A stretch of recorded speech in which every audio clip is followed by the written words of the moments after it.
4, 6 నుండి 11 వచనములను మనం చదివి ధ్యానం చేసుకుందాం. మనం పోయిన వారంలో నేర్చుకున్నాం. ఈ 4వ అధ్యాయంలో ఏంటిది ఎక్కువ మనకు ఫోకస్లో కనిపిస్తుంది? సింహాసనం మనకు ఎక్కువగా ఫోకస్లో కనిపిస్తుంది. సింహాసనం మీద ఒక అతను ఆసీనుడై ఉన్నట్లుగా మనం చూస్తాము. తర్వాత ఆ సింహాసనము చుట్టూ 24 పెద్దలు ఉన్నట్లుగా మనం చూస్తాము. తర్వాత మనము నేర్చుకున్నాం ఈ సింహాసనములో నుండి ఏమొస్తున్నాయంట? ఉరుములు, మెరుపులు వస్తున్నాయి. సింహాసనం ఎదురుగా ఏముంది? 7 దీపస్తంభములు, అవి దేవుడి 7 ఆత్మలు. తర్వాత సింహాసనం ఎదుట ఏముంది? స్ఫటికమును పోలిన గాజు వంటి సముద్రమును గూర్చి మనము నేర్చుకున్నాం. ఈరోజు సింహాసనము మధ్య, తర్వాత చుట్టూన. ఓకే, ఎన్నో వచనం? 6 కంటిన్యూషన్ మనం చూస్తే ఆ సింహాసనముకు మధ్యను, సింహాసనమున చుట్టూను అని మనం చూస్తున్నాం. మధ్య, చుట్టూ. ఓకే, సింహాసనం మధ్యలో, సింహాసనం చుట్టూ ఎవరు ఉన్నారు మనం చూస్తే మనం చూద్దాం తర్వాత. సింహాసనం మధ్య, చుట్టూ అని అంటే సింపుల్గా అర్థం ఏంటంటే అది మెయిన్ ఫోకస్ అన్నమాట. మధ్య, చుట్టూ అని అంటే మొత్తం ఆ సింహాసనం దగ్గర జరిగే సన్నివేశంకి ఒక కేంద్ర బిందువు, కాన్సన్ట్రేషన్ ఈ సంఘటన. అయితే ఏముంది అక్కడ అంటే ముందు వెనక కన్నులతో నిండిన 4 జీవులు ఉండెను. 4 జీవులు ఉండెను. ఈ 4 జీవులు ఏం చేస్తున్నారు చదవండి. ఓకే, 4 జీవులు ఉండెను. ఈ 4 జీవులు ఎవరు అని మనం చూస్తే ఇంగ్లీష్లో బీస్ట్ అని ఉంది. ఉందమ్మా ఇంగ్లీష్లో? బీస్ట్ అని ఉందా? సో బీస్ట్ అంటే మృగము అని కాదు, కానీ జనరల్గా జీవులు అని అర్థం. సో 4 జీవులు ఆ సింహాసనం మధ్య, చుట్టూ ఉన్నట్లుగా మనం చూస్తున్నాం. ఈ 4 జీవులు ఎవరు అని అంటే మనం బైబిల్లో మనం చూస్తే అది 4 జీవులకి ఏమున్నాయంట? వెనుక కన్నులతో, ముందు వెనుక కన్నులతో నిండి ఉండెను. తర్వాత మనం చూస్తే వీరికి 8వ వచనంలో ఆ 4 జీవులలో ప్రతి జీవికి 6 రెక్కలు ఉండెను. మరి రెక్కలు ఎవరికి ఉంటాయి అమ్మా? దూతలకు రెక్కలు ఉంటాయి. సో వీళ్ళ గురించి, వీళ్ళు 4 జీవులు, వీళ్ళు ఎవరు అని మనం చూస్తే వీళ్ళకి రెక్కలు ఉన్నాయంటే అర్థం ఏంటమ్మా? వీళ్ళు దూతలై ఉండాలి. మరి బైబిల్లో దూతల గురించి మనం చూస్తే దూతల్ని దేవుడు ఎప్పుడు చేశాడు? దూతల్ని దేవుడు ఎప్పుడు చేశాడంటే భూమిని, ఆకాశమును సృజింపక మునుపు దేవుడు దూతల్ని చేసి ఉన్నాడు. అది మనం యోబు గ్రంథంలో మనం చూస్తాం. ఎంతమంది దూతల్ని దేవుడు చేశాడు? ఎంతమంది దూతల్ని దేవుడు చేశాడు? ఇదే ప్రకటన 5:11 చదవండి. ప్రకటన 5:11. మరియు నేను చూడగా సింహాసనమును, జీవులను, పెద్దలను ఆవరించి ఉన్న అనేక దూతల స్వరము వినబడెను. ఓకే, అనేక దూతల స్వరములు వినబడెను. వారి లెక్క కోట్ల కొలదిగా ఉండెను. ఏంటంటే ఎవరి లెక్క? దూతల లెక్క కోట్ల కొలది. ఇంగ్లీష్లో ఇంకా బాగుంది, thousands, 10,000 ఉంది. చదవండి ఇంగ్లీష్లో ఎవరు?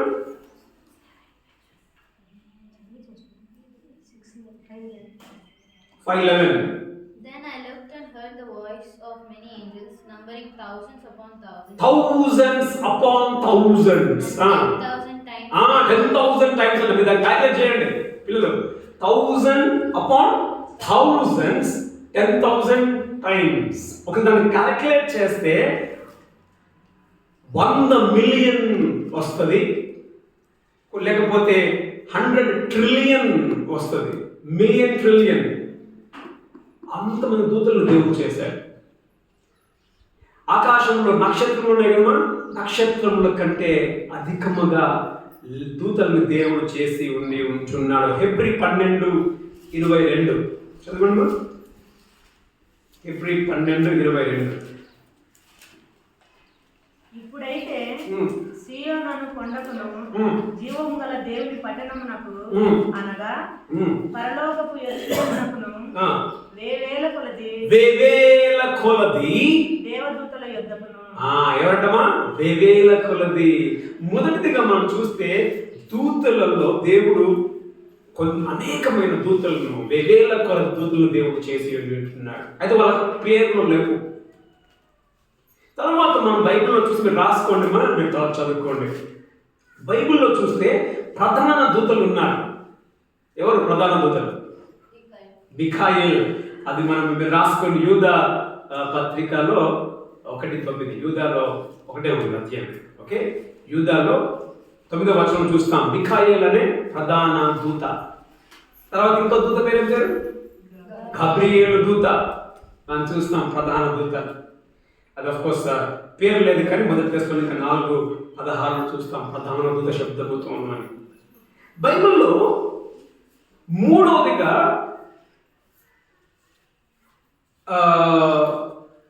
ప్రధాన దూతలు ఇంకా ఇద్దరు ఉన్నారు.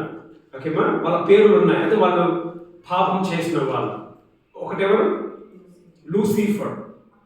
యెషయా 14:12 చూస్తాం లూసిఫర్. తర్వాత ఇంకొక దూత, ఆ పేరు కూడా ఇప్పుడు ఎట్లయితే ఈ ప్రధాన దూతలు ఉన్నారు కదా, మనకు ఎవరు? మిఖాయేల్, గాబ్రియల్ ఉన్నట్టుగానే ఇటువైపు కూడా అపవిత్రమైన దూతలలో లూసిఫర్ మనకు కనిపిస్తాడు. ఇంకొక ఆయన మనకు కనిపిస్తాడు. చదవండి మా ప్రకటన 9:11. ఇంకొక అతని పేరు పాతాళపు దూత. ఏ దూత? పాతాళపు దూత. వాటిపైన రాజుగా ఉన్నాడు. హెబ్రీ భాషలో వానికి అబద్దోన్ అని పేరు. ఏం పేరుమా? అబద్దోన్. లూసిఫర్ ఉన్నాడు, అదే విధంగా అబద్దోన్ ఉన్నాడు. ఆయన పాతాళపు దూత. గ్రీసు దేశపు భాషలో పేరు అపోల్లోయోను. ఓకే, అపోల్లోయోను లేదా అబద్దోన్. సో మనం ఇప్పుడు ఈ దూతల్ని దేవుడు చేశారు. ఆఫ్ కోర్స్ వీళ్ళు పాపం చేసి వీళ్ళు పడిపోయారు అనుకోండి. తర్వాత మనం చూస్తే ఇంకా ఇద్దరు గుంపులు ఉన్నాయి దూతలలో. సెరాఫులు. చదవండి యెషయా 6:2-3. యెషయా 6:2-3.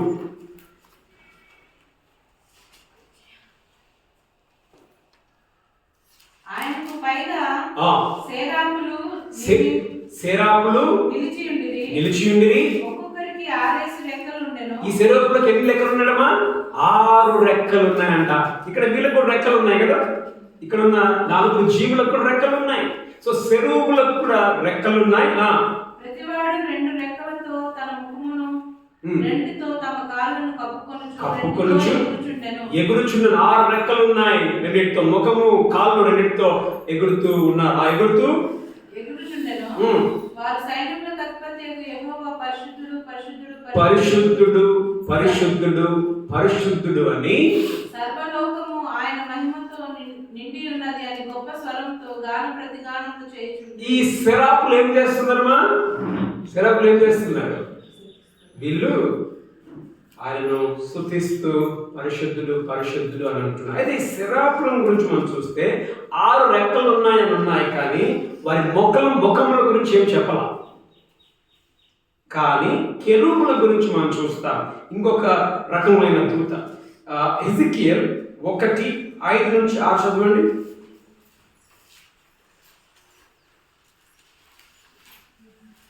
హెజికియల్ 1:5-6. 4 జీవులు చూడండి. ఇక్కడ మనకి ఎన్ని జీవులు కనిపిస్తున్నాయి పట్టణంలో? 4 జీవులు. అక్కడ కూడా హెజికియల్లో 4 జీవులు రూపంలో గల ఒకటి కనబడేను. ఓకే, వాటి రూపము మానవ స్వరూపం వంటిది. వాటి రూపం ఏంటమ్మా?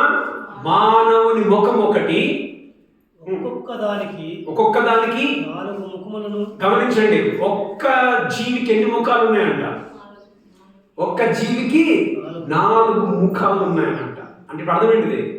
నాకు ఎన్ని తలకాయలు ఉన్నాయి? 4 తలకాయలు. అంటే అక్కడున్న జీవులకు 4 తలకాయలు ఉన్నాయా? 4 రెక్కలను కలవు అన్న. 4 తలకాయలు ఉన్నాయి, 4 రెక్కలు ఉన్నాయి. వాటి కాళ్ళు చక్కగా నిలబడేవి. ఓకే, వాటి అరకాళ్ళు ఓకే, చాలన్నా చాలండి. తర్వాత హెజిక్యల్ 1:10 చదవండి. 1:10. ఆ నాలుగింటి ఎదుటి ఆ నాలుగింటి ఎదుట ముఖ రూపములు మానవ ముఖము వంటివి. అయితే 4 ముఖాలు ఉన్నాయి, కానీ ఈ 4 ముఖాలు ఒక్కొక్క ముఖం ఉంది. ఒక ముఖం ఏంటంటే మానవ ముఖము. కుడి పార్శ్వపు రూపములు సింహము. ఓకే, రెండోది ఏంటంటే సింహము ముఖము. చదవండి. ఎడమ పార్శ్వపు ముఖములు ఎద్దు ముఖము వంటివి.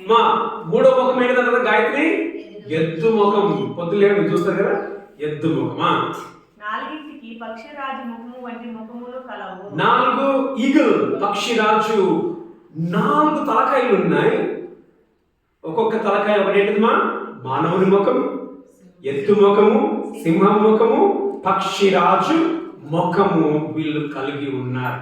అయితే మనం ఇక్కడ గమనిస్తే ప్రకటన 4:8లో మనం చూస్తే ఆ 4 జీవులలో ప్రతి జీవికి 6 రెక్కలుండెను. ఓకే ఓకే 7వ వచనం. మొదటి జీవి సింహం వంటిది, రెండవ జీవి దూడ వంటిది, మూడవ జీవి మనిషిని ముఖము వంటిది, తర్వాత పక్షిరాజు వంటిది. గమనించారా? ఇప్పుడు హెజిక్యల్లో 4 తలకాయలు, ఒక శరీరానికి 4 తలకాయలు ఇవన్నీ ఉన్నాయి. కానీ ఎక్కడ ప్రకటనలో 4 జీవులు ఒక్కొక్కరికి ఒక్కొక్క తలకాయ మాత్రమే. అది చాలా మంది ఏమంటారంటే ఈ ప్రకటనలో ఉన్న ఈ 4 జీవులు హెజిక్యల్లో ఉన్న 4 జీవులు ఒకటే అయ్యి ఉండొచ్చు. మనకి ఎవరు? కెరూబులు ఉంది. అక్కడ చదవండి, కెరూబులు చదివారా? హెజిక్యల్లో కెరూబులు అని ఉంది. చదవండి. హెజిక్యల్లో 1:5 లేదా 1:5. హెజిక్యల్ 1:5-6.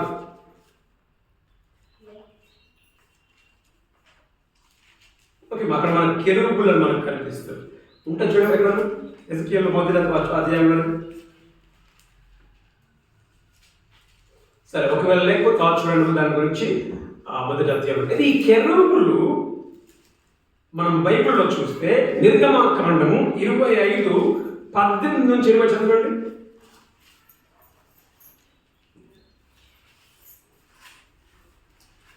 చదవండి.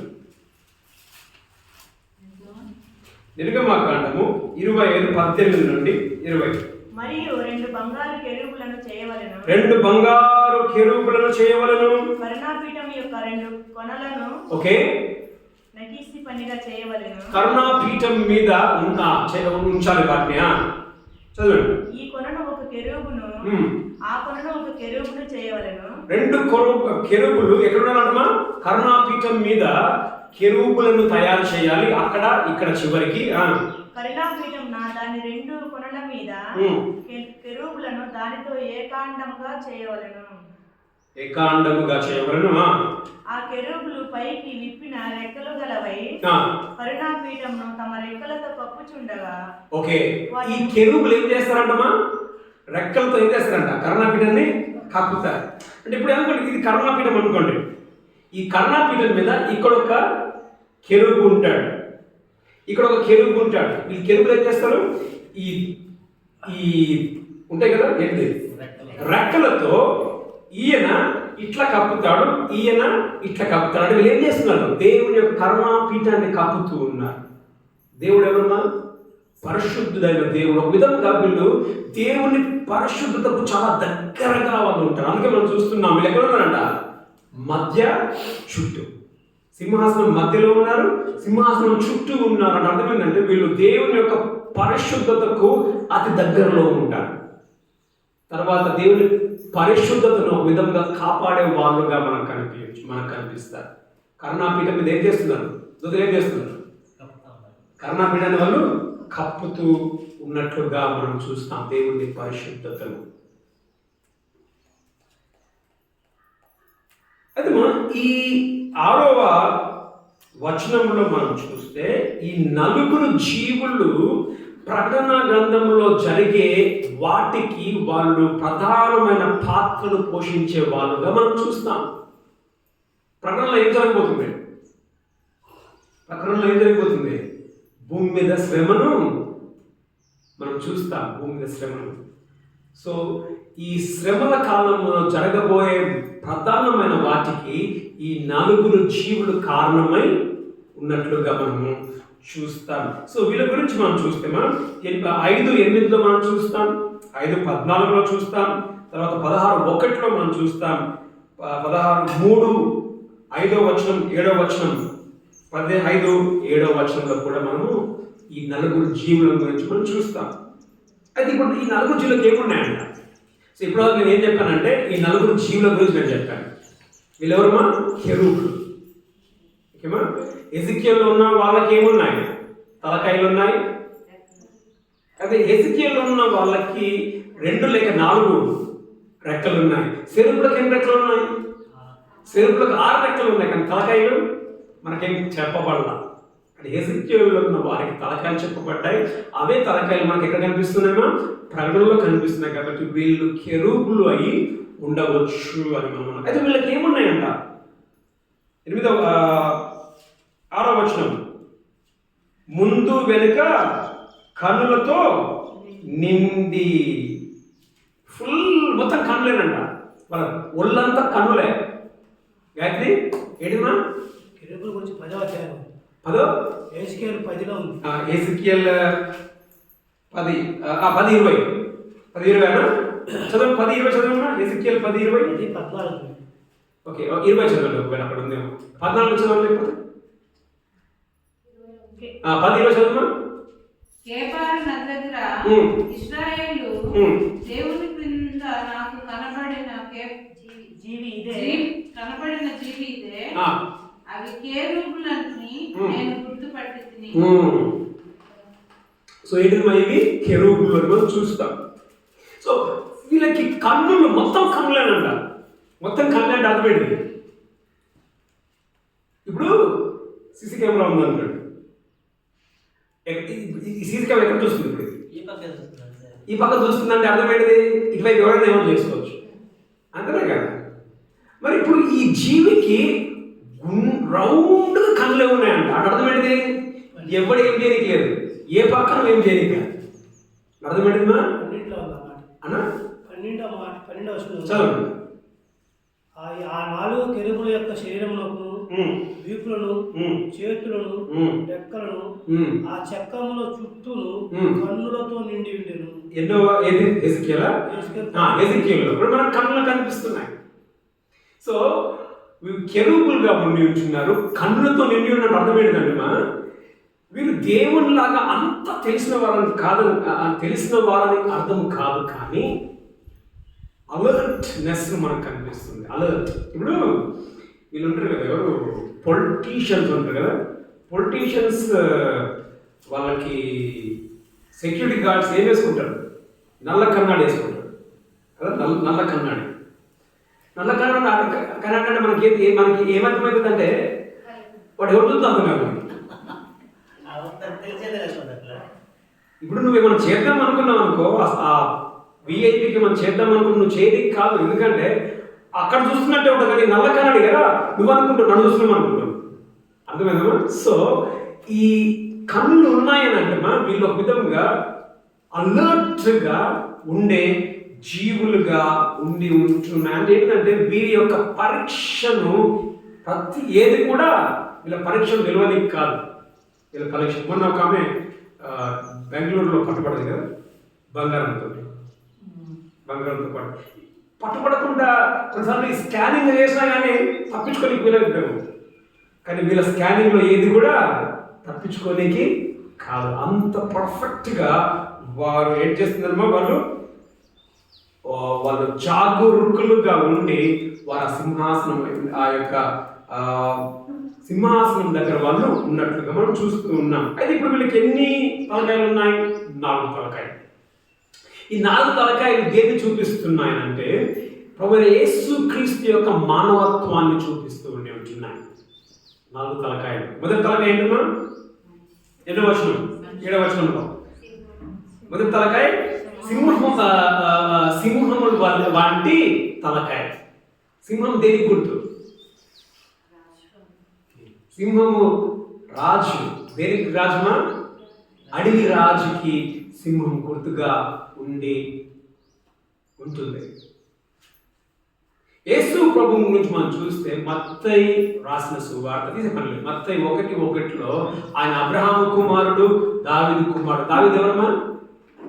రాజు. అంటే యేసు ప్రభు రాజు అని అర్థం. సో సింహం దేని చూపిస్తుంది? రాజు. యేసు ప్రభు భూలోకానికి రాజుగా ఆయన పుట్టి ఉంటున్నాడు. అదే గమనించండి, మత్తయి యేసు ప్రభువును రాజుగా చూపిస్తాడు. రెండవ జంతువు ఏంటిదంటమ్మా? అమ్మా, దూడ లేకపోతే ఎద్దు. దూడ లేకపోతే ఎద్దు, రెండు కూడా. ఈ దూడ ఎద్దు మనం చూస్తే ఇవేం చేస్తాయి? బరువును మోస్తాయి. ఒక విధంగా జీతం లాంటి పని చేసేవిగా ఉంటున్నాయి. మార్క్ యేసు ప్రభుని ఏ విధముగా చూపిస్తాడనంటే ఆయన ఒక సర్వెంట్, అంటే దాసునిగా చూపిస్తాడు. అంతనే కదా, ఇప్పుడు ఈ ఎత్తు కానీ దూడ కానీ దాసులానే కదా పనిచేసేది. మార్క్ యేసు ప్రభువుని దాసులాగా చూపిస్తాడు. చదవండి మార్క్ సువార్త 10:45. మార్క్ 10:45.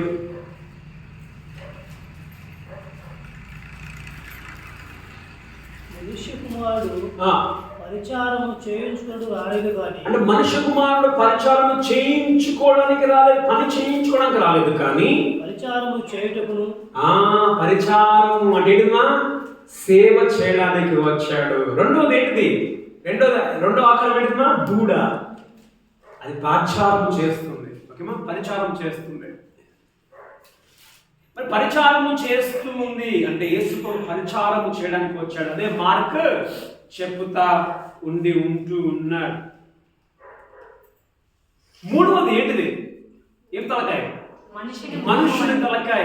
మనం చూస్తాం, తీసే పని లేదు కానీ లూకా సువార్త 19:10 మనుష్య కుమారుడు అని మనం చూస్తాం. అనేకులకు ప్రతిగా తన ప్రాణమును ఇవ్వడానికి వచ్చాడు మనుష్య కుమారుడు. మూడవది ఆయన మనుష్య కుమారుడు. లూకా యేసు ప్రభుని మనుష్య కుమారునిగా చూపిస్తూ ఉన్నాడు. చదువుతారా? లూకా 19:10. నశించిపోయిన దానిని వెతికి రక్షించుట కొరకు మనుష్య కుమారుడు వచ్చిన ఆయనతో అతనితో మనుష్య కుమారుడు వచ్చాడు. అంటే యేసు ప్రభు మనిషి. అంటే ఇప్పుడు ఈ మూడో జంతువు ఏం చూపిస్తుంది? ఆ మూడవ జీవి ఏం చూపిస్తుంది? యేసు మనిషి. నాలుగవ జీవి ఏం జీవమా? పక్షిరాజు. పక్షి దగ్గర ఎటువైపు పోతాడు? ఎక్కువ ఎటువైపు పోయేది? పైకే పోయేది. అంటే యేసు ప్రభు దేవుడు అనే దానికి గుర్తుగా ఉంటూ ఉన్నది.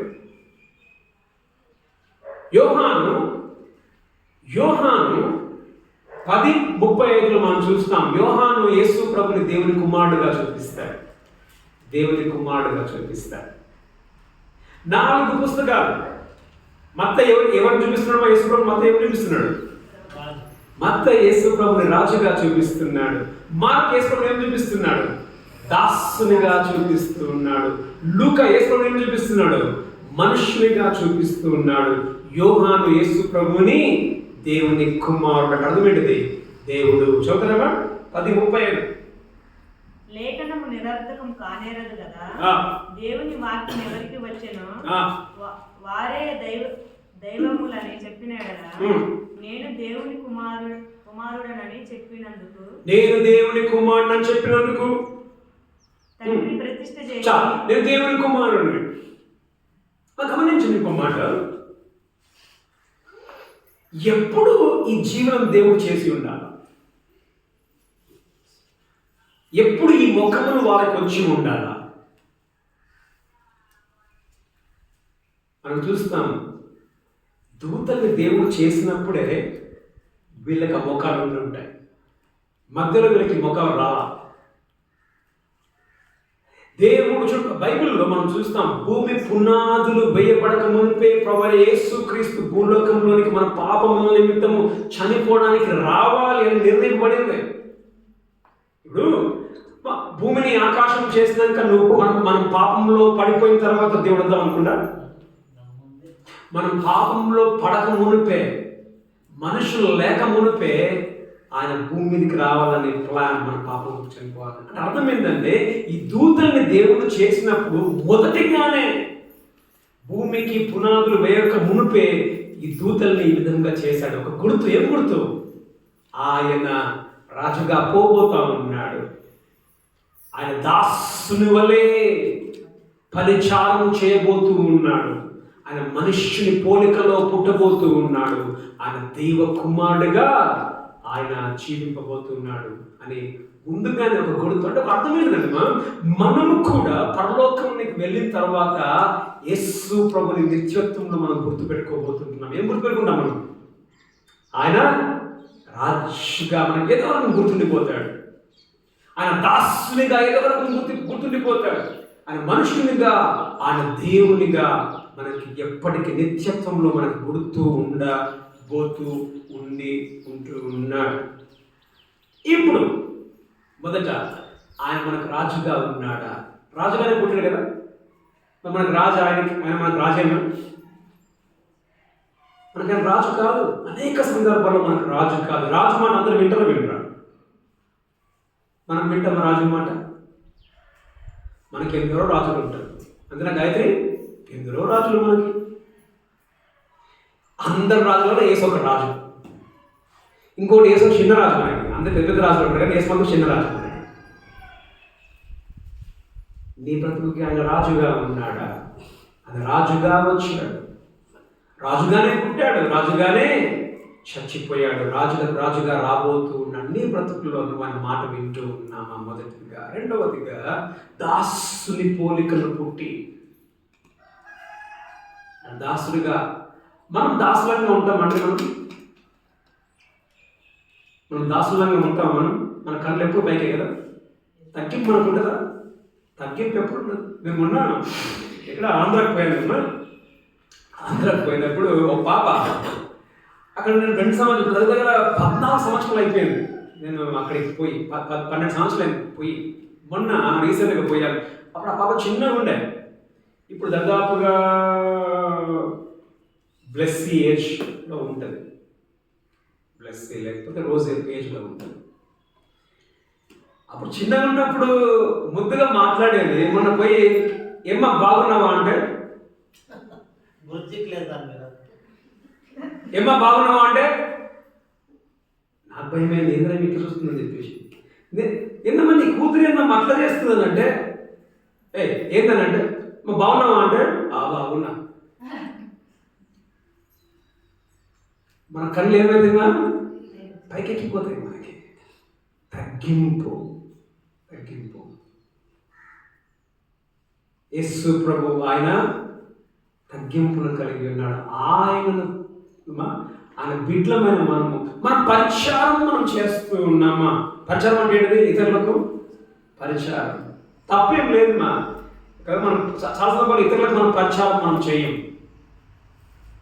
పరిచారం అంటే ఏంటిది? సహాయం. ఇప్పుడు అనుకుందాం, నువ్వు టిప్ టాప్గా బట్టలు వేసుకొని రోడ్డు పోతా ఉన్నావు. పాపం ఒక ముసలాన్ని వండుకొని ఏదో ఏంటిది ఏదో ఎత్తుకొని పోతా ఉంది. ఏంటిది? కూరగాయల్లో ఏమి ఎత్తుకొని పోతా ఉంది. బిడ్డ దింపమంటారు. ఏం చేస్తున్నావు? నీ బట్టలు బాగున్నాయి, 10 మంది దిబ్బరికైందా? బట్టలు పాడైపోతే నా సిగ్గిపోతుంది. నేను ఈమె అదే దించితే. తగ్గింపు, పరిచారం.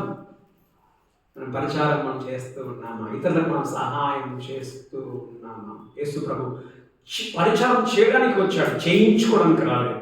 మనం ఏం చేస్తాం? కాళ్ళు పైన పెట్టుకుని వద్దురా అంటాం కదా. మనం పరిచారం చేయాలి. నాకు నువ్వు సేవ చేయ, నేను నీకు సేవ చెయ్య. తర్వాత యేసు ప్రభు తగ్గింపు చూస్తాం కదా. దేవుడైన ఏమైందమ్మా?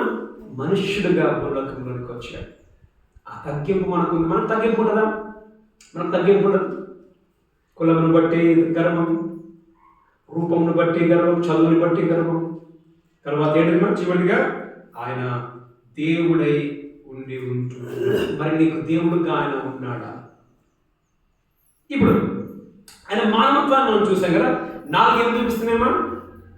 అందరికి కష్టపడుతున్నాం. అంకుల్ చాలా బోరింగ్గా ఉందని చెప్పేసి ఇది బోరింగ్గానే ఉంటుంది, ఎందుకంటే కఠిన గ్రంథం కొంచెం అంటే ఒక విధంగా ఇదేంటంటే మనం నేర్చుకుంటూనే కొంచెం ఆధ్యాత్మికంగా మనం నేర్చుకుంటా ఉంటుంది కదా. సో ఇప్పుడు నాకు అర్థమవుతుంది మీకు బోరింగ్ అవుతుందని చెప్పేసి కానీ నేను చేయలేకపోయాను. ఓకేనా. సో మొదట ఏం చూసుకున్నామా, ఆయన యొక్క హ్యుమానిటీ, ఆయన యొక్క మానవత్వాన్ని చూసాం, మనిషిని చూసాం. మనుషులు ఏమేమి ఉన్నాయమ్మా, అయిపోయింది ముగించేస్తా, ఇంకొకటి పార్ట్ వచ్చేస్తే ముగించేస్తా. మనుషులు ఏమేమి ఉన్నాయి, మొదటి ఏంది రాజు, రెండోది దాసుడు, మూడవది మనిషి, నాలుగవది దేవుని కుమారుడు. ఇప్పుడు దైవ సంబంధించిన భాగం, మొదట మనుషుని సంబంధించిన భాగం చూసాం. ఇప్పుడు ఆయన యొక్క దైవత్వములో గురించి మనము చూద్దాం 8వ వచనంలో. ఓకే, చదవండి. ఆ 4 జీవులలో ప్రతి జీవికి 6 రెక్కలు ఉండెను, అవి చుట్టూను రెక్కలతో లోపల రెక్కలతో నిండి ఉన్నవి. కాబట్టి చదవండి, అవి భూత వర్తమాన భవిష్యత్ కాలములలో ఉండు సర్వాధికారియగు దేవుడు నగు ప్రభువు పరిశుద్ధుడు అని మానక రాత్రింపగళ్ళు చెప్పుచుండెను. ఇప్పుడు మనం దైవత్వాన్ని చూస్తాం, యేసు ప్రభు యొక్క దైవత్వాన్ని. అమ్మా, దాసుడు, అవును చెప్పినాను, దాసుడు, మనుషుడు, దైవ కుమారుడు. సో ఇక మనం గమనిస్తే అది మనుష్య భాగము. ఈ 8వ వచనంలో అది డివైన్ పార్ట్, దైవ స్వరూపం మనం చూస్తాం. ఇంగ్లీష్లో ఒకలాగుంది, తెలుగులో ఒకలాగుంది. ఇంగ్లీష్లో ఫస్ట్ పరిశుద్ధుడు పరిశుద్ధుడు పరిశుద్ధుడు ఉంది, అంతేనా పిల్లలు? ఉందమ్మా. తర్వాత ఇంగ్లీష్లో ఏముంది, సర్వాధికారి, అదేనుందా? అదే ఉందా, సర్వాధికారి ఇంగ్లీష్లో. మూడవదిగా ఇంగ్లీష్లో ఏముంది, ఉన్నవాడు, అనువాడు, మరలా వచ్చువాడు అని ఇంగ్లీష్లో. గమనిస్తే దేవుడు ఎవరు, ఇది మనకు 3 చెప్తున్నాడు. ఏం చెప్తున్నాడు? పరిశుద్ధుడు, రెండవది సర్వాధికారి, మూడవది ఉన్నవాడు, అనువాడు, వచ్చువాడు. అనేటిది జీవించువాడు, అల్ఫా ఒమేగా నేనే. అంటే దేవునికి ఆది లేదు, ఆరంభము అనేది లేదు. ఇప్పుడు గమనించండి, పరిశుద్ధుడు పరిశుద్ధుడు పరిశుద్ధుడు అని ఎన్నిసార్లు అన్నారు? 3 సార్లు.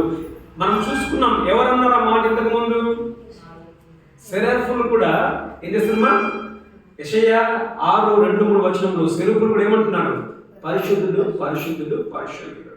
ఇప్పుడు ఒక మాట 3 చెప్పారు.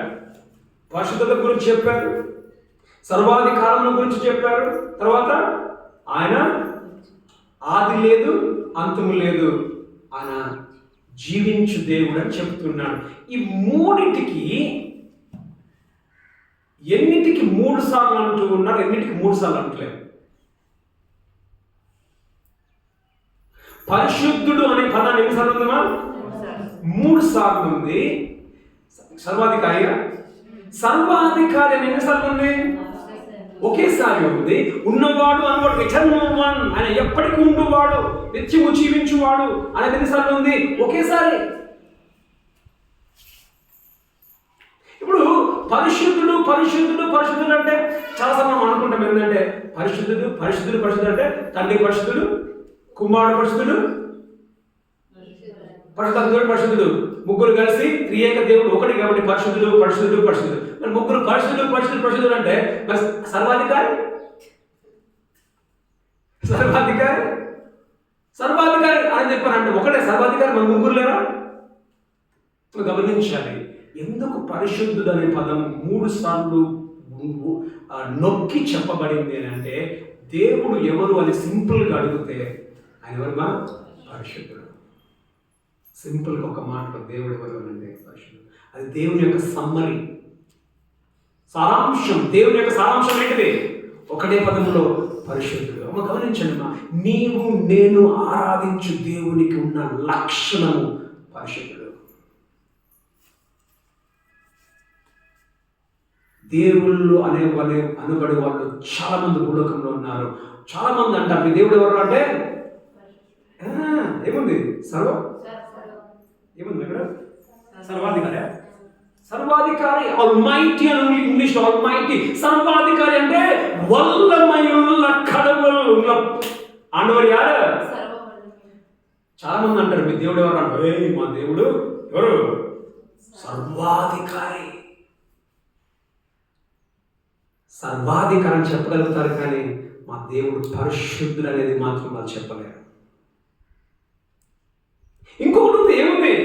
ఆయన ఉన్నవాడు అనువాడు ఉంటాడంటేది ఆయనకు ఆరంభం లేదు. మీ దేవుడు ఎవరు అంటారు, మా దేవుడు ఎప్పటి నుంచో ఉన్నాడు అంటారు, కానీ మా దేవుడు పరిశుద్ధుడని మాత్రము చెప్పని కాదు. వాళ్ళకి కేవలము నేను ఆరాధించే దేవుడు మాత్రమే పరిశుద్ధుడు. ఎంత గొప్ప దేవుడు మా దేవుడిగా కలిగి ఉన్నామా మనం. ఆయన కేవలం గొప్పవాడు మాత్రమే కాదు, ఆయన పరిశుద్ధుడు.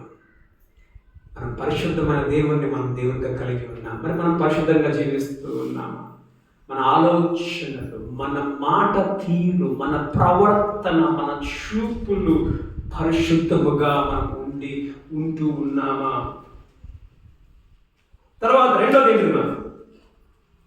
ఆయన సర్వాధికారి. సర్వాధికారం ఏంటిది? కేవలం పరిశుద్ధుడు మాత్రమే కాదు, ఆయన సర్వాధికారం ఏంటిది? ఏమైనా చేయగలడు ఆయన. భూమిని ఆకాశములు దాంట్లో ఉన్నదంతయు ఎట్లా చేశాడు? తన నోటి మాటతో చేశాడు. దేవుడు ఏం చేస్తున్నాడు? చేయడం మాత్రమే కాదు, దాన్ని ఏం చేస్తున్నాడు? కాపాడుతూ ఉన్నాడు. ఇదంతటిని విమోచన దినం వరకు భూమిని కాపాడుతూ ఉన్నాడు దేవుడు. తర్వాత ఇదే కాపాడే ఈ భూమిని ఏం చేస్తున్నాడు? తీర్పు తీర్చడానికి రాబోతూ ఉన్నాడు. ఆయన సర్వాధికారి అని దేవుడు. మన బ్రతుకులలో కూడా అనేక సార్లు అనుకుంటాం, యాభై ఎండ్లకు అధికారం గలవారు, శక్తి కలిగిన వారు నా బ్రతుకుల్లో, నా ఇంట్లో ఎవరు లేరు. అమ్మా, నీ దేవుడు సర్వ శక్తి గల దేవుడు, సర్వాధికారి. ఆయనకు సర్వాధికారం ఉంది. నీ అనారోగ్యమే కావచ్చు, నీ బిడ్డల బ్రతుకులే కావచ్చు, అది ఏమైనా కావచ్చు, నీ దేవునికి ఏముందమ్మా? అధికారం కాదమ్మా. ఏమధికారమ్మా? సర్వ అధికారం. సర్వాధికారి. ఆయన చేయలేడు అన్న పని ఏది కూడా ఎల్లమే మూడియం అవరకు సర్వాధికారి దేవుడు. మొదట పరిశుద్ధుడు, రెండోది సర్వ అధికారి దేవుడుగా. ఒక ఆదరణ మనకి, అంతనే కాదు, ఒక ఆదరణ. తర్వాత ఏంటమ్మా? ఆయన ఉన్నవాడు, తర్వాత అనువాడు, తర్వాత రాబోవు వాడు. అర్థమైనది నిత్యము ఉండువాడు. ఆయన లేని టైం అనేది ఏది కూడా లేకుండా ఉంటున్న. తర్వాత 9వ వచనం చూడమ్మా. 9వ వచనం, ఆ సింహాసనమునందు ఆసనుడై ఉండి యుగ యుగములు జీవించు మనకి. తర్వాత ఏంటమ్మా? 4వది యుగ యుగములు జీవించువాడు. పరిశుద్ధుడు, సర్వాధికారి, ఉన్నవాడు, అనువాడు, వచ్చువాడు, తర్వాత యుగ యుగములు జీవించువాడై ఉంటున్నాడు. ఇప్పుడు 8వ వచనంలో ఏం చేస్తున్నారు? ఆ 4 జీవులు ఏమ్మా? పరిశుద్ధుడు పరిశుద్ధుడు అని మానక రాత్రి పగళ్ళు చెప్పుచుండెను. రాత్రి పగళ్ళు ఏం చేస్తున్నట్టు వాళ్ళు? ఆరాధన. పరిశుద్ధుడు పరిశుద్ధుడు పరిశుద్ధుడు. 9వ వచనం, ఆ సింహాసనమందు ఆసీనుడై ఉండి యుగ యుగములు జీవించు వానికి మహిమయు ఘనతయు కృతజ్ఞతలు కలుగును కాక నా జీవులు కీర్తించుండగా. ఏమని కీర్తిస్తున్నారు? అయా నీకే మహిమ, నీకే మహిమ. ఎందుకు మహిమ? నువ్వు పరిశుద్ధుడు, పరిశుద్ధుడు, నీకే మహిమ, నీకే ఘనత. అంటే ఘనత అనేది ఒక మర్యాద. నీకే ఘనత. ఎందుకు? నీ యొక్క వ్యక్తిత్వాన్ని బట్టి నీకే ఘనత. తర్వాత నీకే కృతజ్ఞత అని మానక వారు ఏం చేస్తున్నామా ఆయనని స్తుతించి ఆరాధిస్తున్నారు. ఇక్కడ మనం 2 విషయాలు మనం నేర్చుకున్నాం. ముగించేస్తున్నాను. యేసు ప్రభులో 2 కోణం మనం చూసుకున్నాం. మొదటి కోణం ఏంటిది? మానవ కోణం. ఇంకో కోణం ఏంటిది? దైవ కోణం. మానవ కోణం ఏంటిది? ఆయన ఎవరు? రాజు, ఆయన దాసుడు, తర్వాత ఆయన మనుష్య కుమారుడు, ఆయన దేవుడు, దైవ కుమారుడు. కూర్చున్న మా బ్రతుకుల్లో మనకు రాజుగా ఆయన ఉన్నాడు. మనం కూడా పరిచారం చేసే మనస్తత్వం మనకు ఉందా? లేదా ఇంకా మనం పరిచారం చేయించుకునే వారంగా మనం ఉన్నామా? పరిచయం చేద్దామా. తర్వాత ఏంటమ్మా? తగ్గింపు. దేవుడు ఎప్పుడు తగ్గించుకున్నాడు, మనం కూడా తగ్గింపును మనము కలిగి ఉందాం. తర్వాత ఆయన నీకు దేవుడై ఉంటూ ఉన్నాడా? ఒకరికి ఇంకా యేసు దేవుడు కాకపోతే ఈరోజు అయ్యా నువ్వు నా దేవుడు నేను నమ్ముతున్నా అన్నాడు, నమ్ముదా. తర్వాత ఏంటమ్మా? ఆయన ఏంటిదంట? పరిశుద్ధుడు. మనం కూడా పరిశుద్ధముగా బ్రతుకుదాం. బైబిల్ ఏమంటది? పరిశుద్ధత లేకుండా ఆయన ఎవరు కూడా చూడలేరు. ఆయన పరిశుద్ధుడు. మనం పరిశుద్ధంగా మనం బ్రతుకుదాం. ఆయన సర్వశక్తిమంతుడుగా ఉన్నాడు. నువ్వు భయపడుతున్నావేమో, కానీ దేవుడు ఎవరమ్మా? సర్వశక్తి గలవాడుగా ఉండి ఉంటున్నాడు. ఆయన యుగ యుగములు జీవిస్తూ. అనేక సార్లు మనం అనుకుంటాం, అన్న నా బ్రతుకులో ఎవరు లేదన్నా, నా కుటుంబంలో నా భర్త లేడు, నా భార్య లేదు, నా పిల్లలు లేరు, నన్ను చూసుకోవడానికి. నీ దేవుడు ఎవరమ్మా? యుగ యుగములు జీవించేవాడు. ఆయన బ్రతికి ఉన్నాడు. ఆయన నిన్ను చూచుకోగలడు. అయితే మనం సిద్ధంగా ఉన్నాము. ఆయన ఏంటంట? ఏమని చూస్తున్నాం? ఉన్నవాడు, అనువాడు, రాబోవాడు. మరి ఆయన రాబోతూ ఉన్నాడు. మనం సిద్ధంగా ఉన్నామా? ఏ విధంగా మనం సిద్ధంగా ఉండొచ్చు? మనల్ని మనం పవిత్రపరచుకోవచ్చు. పరిశుద్ధంగా జీవిస్తూ మన సిద్ధపాటును కలిగి ఆయన కొరకు మనము బ్రతుకున్నట్లుగా దేవుడు సహాయం చేసి నడిపించుగా. కళ్ళు మూసుకుందాము, ప్రార్థన చేసుకుందాం. దేవతండ్రి మీకు వందనములు చెల్లిస్తున్నాం. ఆ సింహాసనం ఎదుట మధ్యలో చుట్టూ కూడా ఆయన మరి ఆ 4 జీవులను గురించి మేము ధ్యానం చేసుకున్నాం.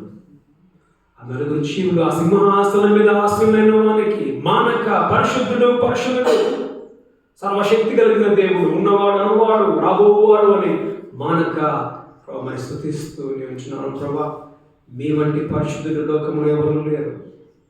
మరి మనుషులు చెప్పొచ్చు, గొప్ప మా దేవుడు గొప్పవాడు అని చెప్పేసి, మా దేవుడు సృష్టికర్త అని చెప్పానొచ్చు. కానీ ప్రభు, మీరు మాత్రమే పరిశుద్ధుడు గల దేవుడుగా ఉంటున్నారు.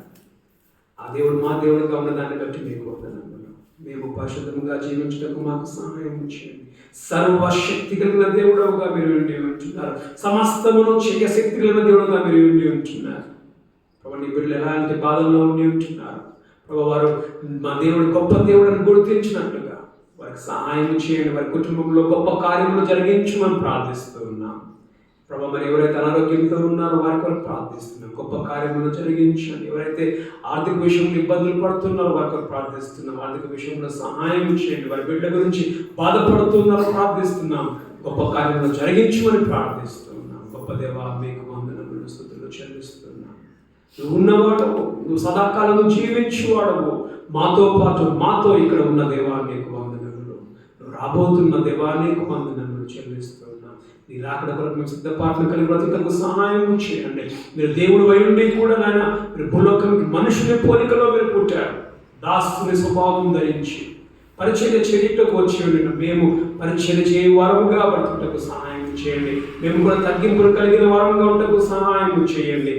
మేము కూడా నాయన మరి నీకు రాజుగా పెంచుకొని ప్రభు, నీ మాట వినే బిడ్డలుగా ఉన్నట్టుగా మాకు సహాయం చేసి నడిపించుకొని ప్రార్థిస్తాం.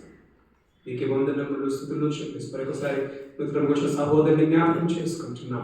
తనను ముట్టి బాధ చేయండి, మంచి ఆరోగ్యం దేశి, మరి ముఖ్యంగా మీరు మాత్రమే దేవుడవని నమ్ముటకు ఆమెకు సహాయం చేసి నడిపించుకుని ప్రార్థించి మీకు వందనములు స్తుతులు చెల్లించి ప్రభువును రక్షకుడు యేసుక్రీస్తునామములో ప్రార్థించి వేడుకొనుచున్నాం మా ప్రియ పరలోకపు తండ్రి. తండ్రి యొక్క కుమారుని యొక్క పరిశుద్ధాత్మ యొక్క అన్య సహవాసం పురుషులందరికీ ఇప్పుడు ఎల్లప్పుడూ సదాకాలం తోడై నడిపించును గాక.